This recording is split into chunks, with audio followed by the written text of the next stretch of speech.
are amazing. It's so fun. I mean, if I, as an average foiler, can surf for 10-15 minutes on waves in Switzerland, that is so cool. But it's not only cool, it can be dangerous as well. And in this video, I want to talk to you about safety. Let's get into it.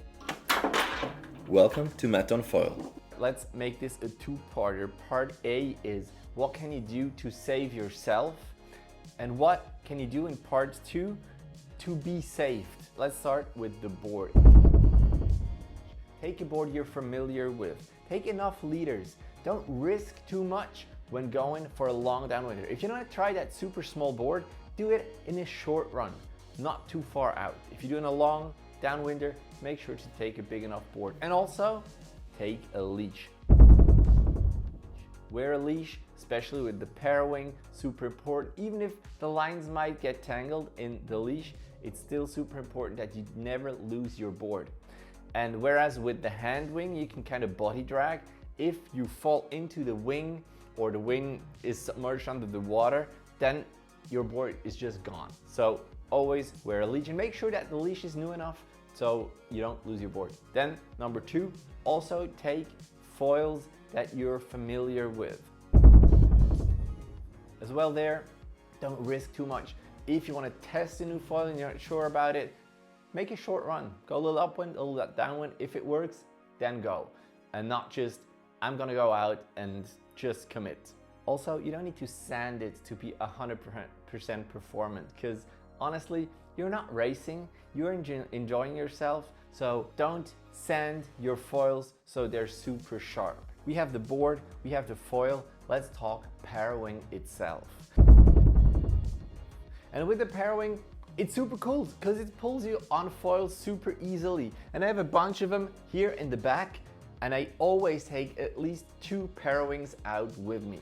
The one that I want to go out with, usually it's a 4-ish parawing, 4 square meters, and I always take at least 1 second backup parawing. If I know that the wind's gonna increase, then I take a smaller one. Usually it's the 2.5 square meter POW that I take with me. If the wind's gonna drop, I take a 5 meter with me. And sometimes, because in Switzerland, you're never sure which one to take, I take both. So always have a spare parawing, because you might lose one, and then what? I use a board leash. I never use a leash for the parawing. It's just something that's in the way, and I've never let go of the parawing.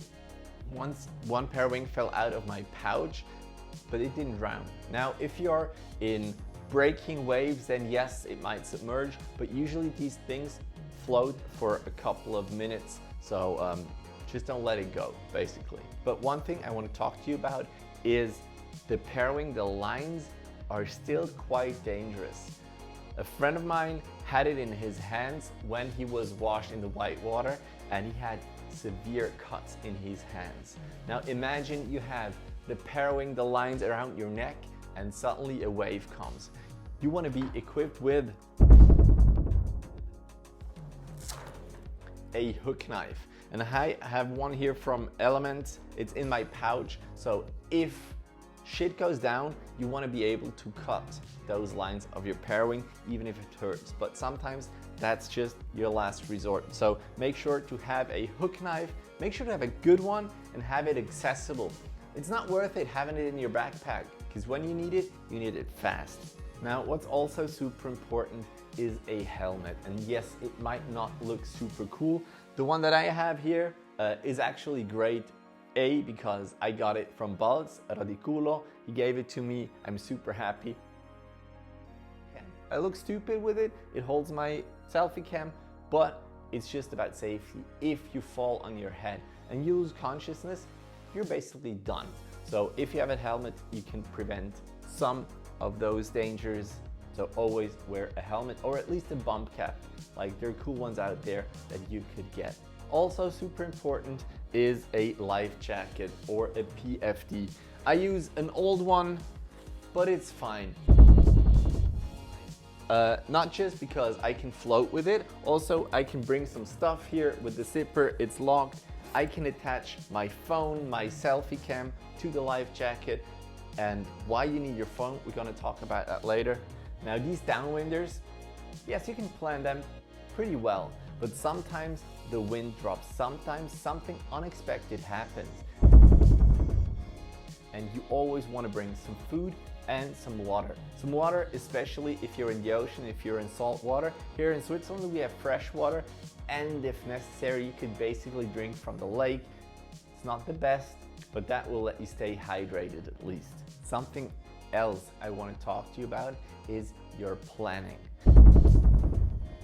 The best thing is if you go with friends, because maybe they know where to go, they can tell you what to look out for, but other than that, always make sure to know where are possible exits. Because even if you start with friends, you're gonna lose them. They're gonna be gone, or you're faster than them, and you just focus on yourself, and then suddenly, where are you? So it's super important, before you go out, make sure to know where to go to. And if you're not familiar with the area, or you might not even know where the exit exactly is, how it looks, then an app can help. I use Foilsessions, and with Foilsessions, you can place a pin at your exit, and then on your watch, you have an arrow that points you towards your exit, and you know how far it still is to get out, so I highly recommend that. Now, I've talked about winter, and in winter, everything is just a little more dangerous. If you get cold, you're just on another level. Like hypothermia is always a possibility, so make sure that you have a good enough wetsuit. I have the 5'4" O'Neill. It's a mutant legend. It's super flexible and really warm. It is hooded, so I have a hood that keeps me warm as well, super important. I have 5mm boots, very nice. I never have cold feet. And as for the gloves, I don't have the best gloves. Yes, that's true, and I need to address that and need to get some. If you don't have the best gloves, you could always take the gloves off and heat your fingers, maybe even take it in your mouth. So that's super important, stay warm. Sometimes people even wear like a windbreaker over their wetsuit just to stay a little warmer. But before you go out, something else I would say is super important is ear protection. And I've just learned about SurfEars ear from my brother-in-law, and I recorded a podcast with Christian from SurfEars. And these SurfEars are earplugs that you put into your ear canal, because if you don't do that and there's a lot of cold water and cold wind that gets there, you actually grow bone, and then the ear canal closes up, which is bad because you won't be able to hear anymore, and the water that gets in won't get out, and you can have infections. And then even in warmer water, you can actually get ear infections. So these guys, SurfEars, are earplugs that you can adjust very well, and you can put them in your ear and still be able to hear. And I highly recommend you to get some of these. You can use the link below or just go on surfears.com. And the problem is with this, it's prophylaxis. So you might say, well, I don't have any problem, why would I need it? You need it before you have the problem. So get yourself one of those. Now here, everything was so you can get out of the water if necessary. But what if all hell breaks loose and you cannot? Maybe you lose your parawings. A friend of mine, he got sick on the water. He lost his parawing, couldn't hold it anymore. So he had to alarm like the authorities to get help. And what we always do when we go out, we share the location with other downwinders. We are over 150 in that WhatsApp group, and we just share the location when we go out, so people know where we are. Now, in order for you to take your cell phone with you, is you put it in a waterproof pouch. Yes, the phones might be waterproof, but you know, better safe than sorry. Take a waterproof pouch. Also, you can actually attach them to you.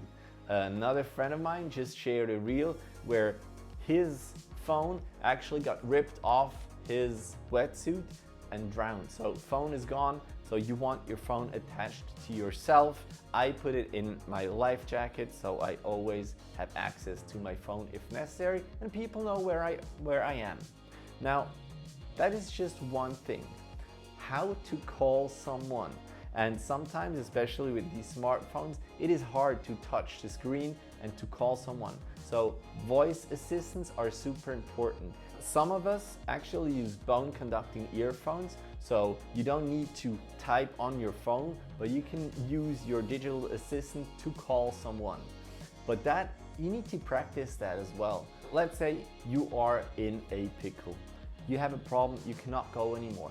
You call your friends, they alert like rescue, and they come out. Because you're out in wind and waves, it's super difficult for them to find you.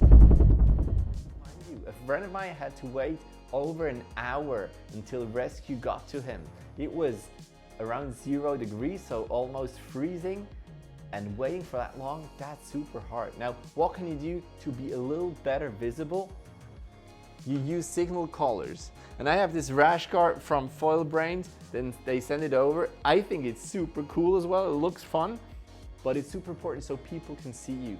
So not only make sure that you are safe with your gear, able to go out. If necessary, you need to be able to alarm someone and be seen so they can pick you up. Now, some friends, they use a tourniquet, which is something to stop bleeding. Maybe that's something you want to bring as well. In Switzerland, no sharks there, so it's not 100% necessary, but maybe something like that would be super cool as well. All right, now that sounded scary, right?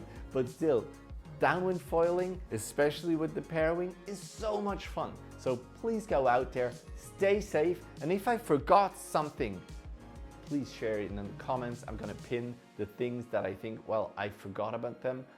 Make sure to follow me on Instagram as well, @MattOnFoil.